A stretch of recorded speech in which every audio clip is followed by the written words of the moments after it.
Bismillahirrahmanirrahim. Assalamualaikum warahmatullahi wabarakatuh.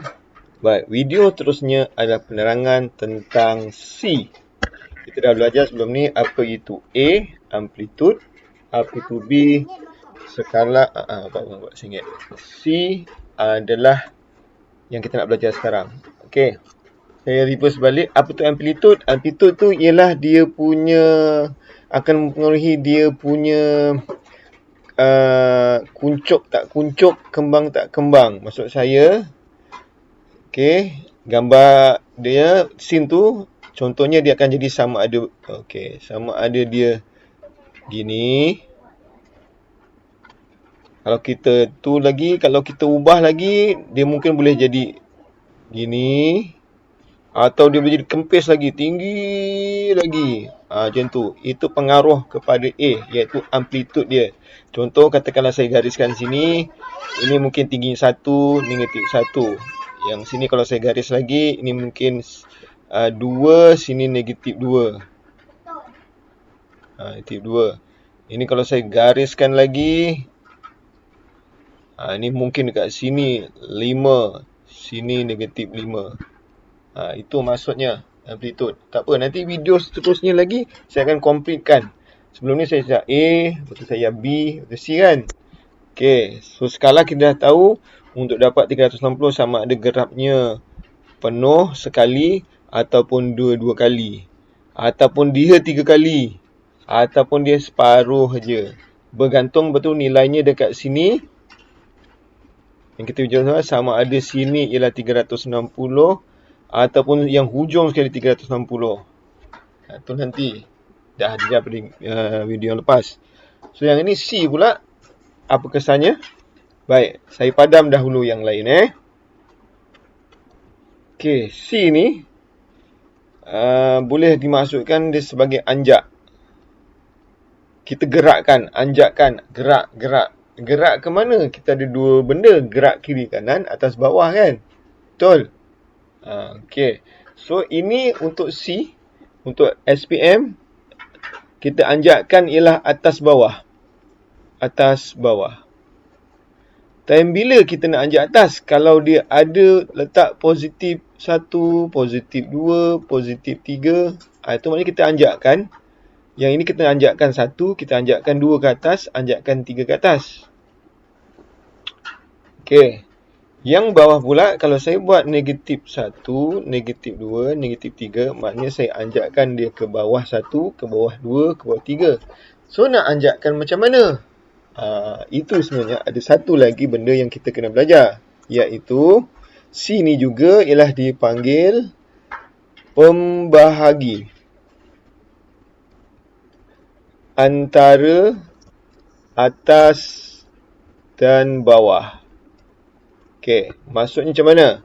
Okey, saya buatkan dahulu dia punya graf scene dahulu Okey, ini saya dah buatkan graf sin X, sin X.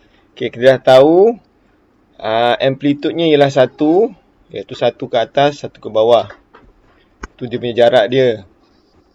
Dan kita tahu pembahagi antara atas dan bawah untuk graf sin X ialah sifar.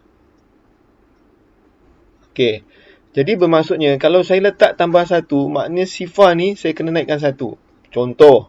Okey, saya buat Saya kena ingat, dia ada anjak atas bawah.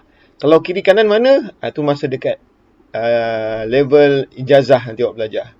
Dia sebenarnya ada kat sini B X tolak C tambah D. Tapi oleh untuk SPM, C-nya dekat sini. Okey, pembahagi antara atas dan bawah. Jadi, apa saya buat untuk graf, katakan soalannya ialah Y sama dengan sin X tambah 1. Okey. So, sekarang kita dah tahu, maksudnya dianjakkan 1 dan pembahagi antara atas bawah ialah terletak pada 1. Terletak pada 1 ni. Okey, gambarnya macam mana?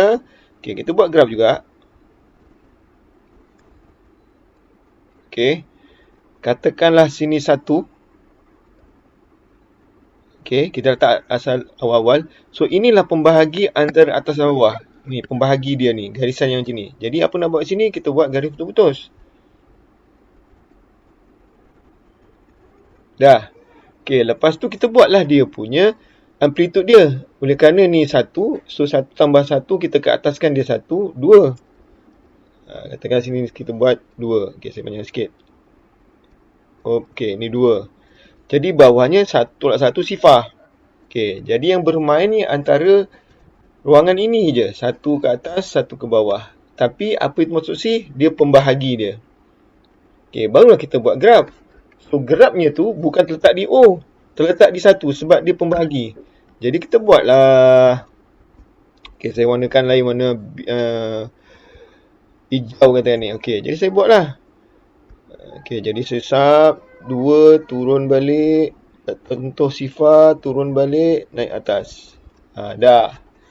Itulah graf sin X tambah 1. Jadi dia punya paksinya apa? Kita buatlah paksinya.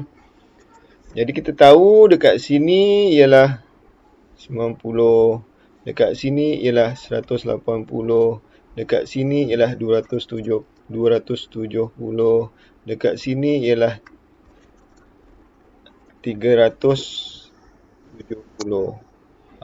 So, maksudnya dekat sini dia menyatakan bahawa C ni kita anjakkan daripada sifar ke 1. Jadi kalau saya lukiskan balik ini ke sini, dia jadi macam mana? Okey, saya buat. Okey, jadi apa saya buat? Saya kena buat sini 1, okay, dah ada. Saya tambah sini 2. Okey, jadi saya buat sini, saya putus-putuskan. Okey, jadi gambar rajahnya jadi apa? Okey, dia sama jadi macam ni. Okey, tu saya pusing balik. Macam tu. Jadi dianjakkan sebanyak 1. Tadi kita sini sampai sini ialah 1, tapi dia bermula daripada sifar. Tapi so kita anjakkan dia naik 1.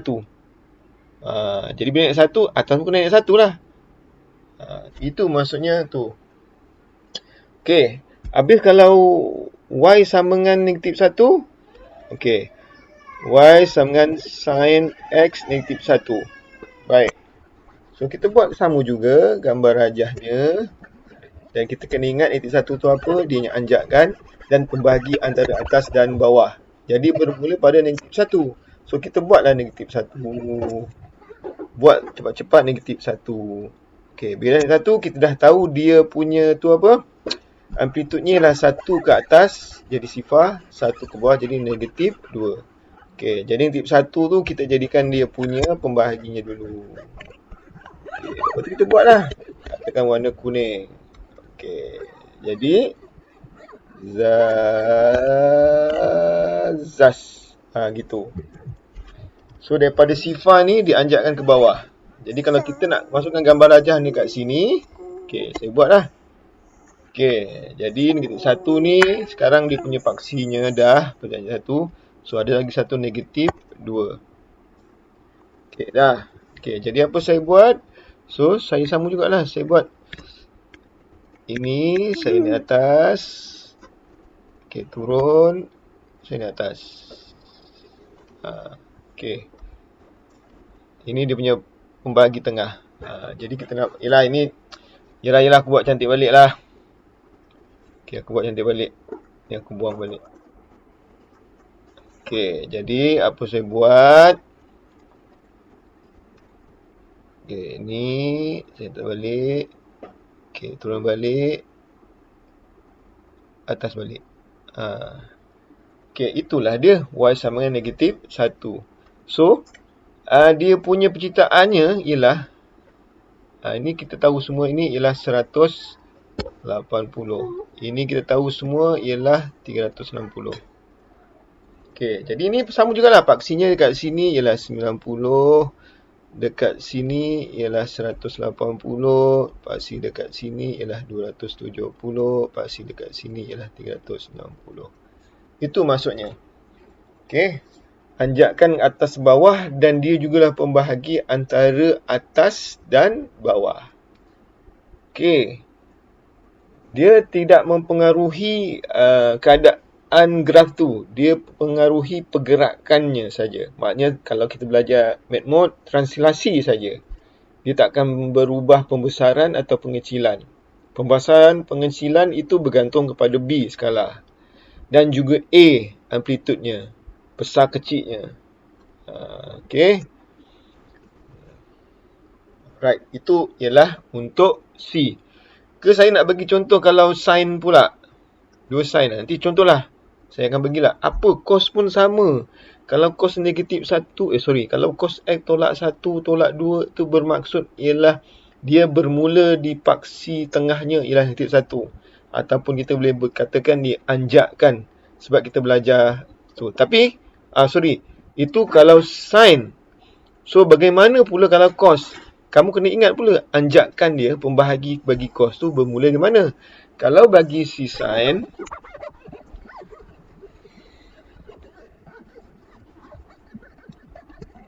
kalau bagi di sin, kalau bagi di sin, kita bagi ialah sinnya dekat sifar kan? Sekejap, macam mana contohnya? Okey, saya buatlah sini. Kalau cos X, okay, kita dapat gambar rajahnya adalah begini. Betul? Okey. So, pembahaginya ialah sama juga sini 1, sini 1, sini negatif 1. Okey, tapi yang saya cakapkan bezanya ialah dia bermula di sifar untuk sin. So, untuk cos, dia bermula daripada 1. Jadi, maksudnya, kalau saya nak buat gambar rajah lagi satu untuk cos.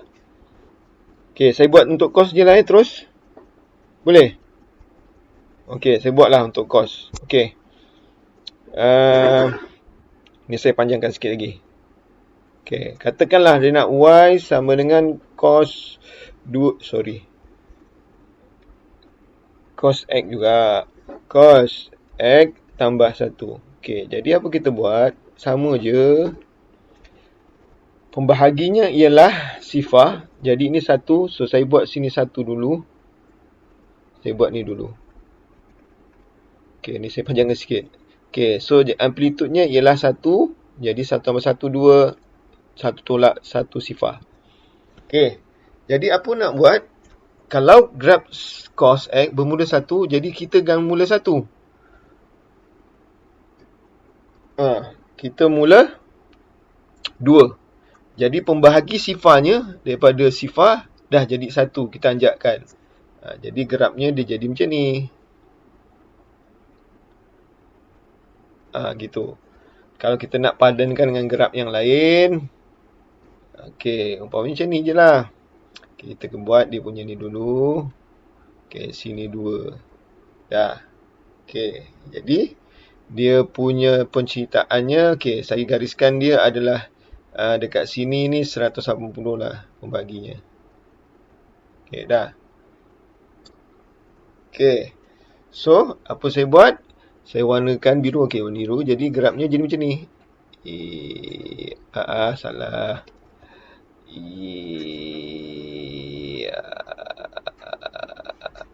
Macam itulah. Dianjakkan 1. Dianjakkan 1. Okey. Yang bawah ni pun kita anjakkan 1 juga. Semua tu kita anjakkan 1. Itu maksudnya. Jadi kena faham. Jadi pembagi antara atas dan bawah bagi graf sin dengan cos sama, iaitu sifar. Ya nak? Sifar. Bagi lagi sekali untuk sin dan cos ialah sifar. Itu pembahagi dia. Okey? So itu untuk C. Dan seterusnya saya akan bagi satu komplit untuk A sin BX tambah C. Alright.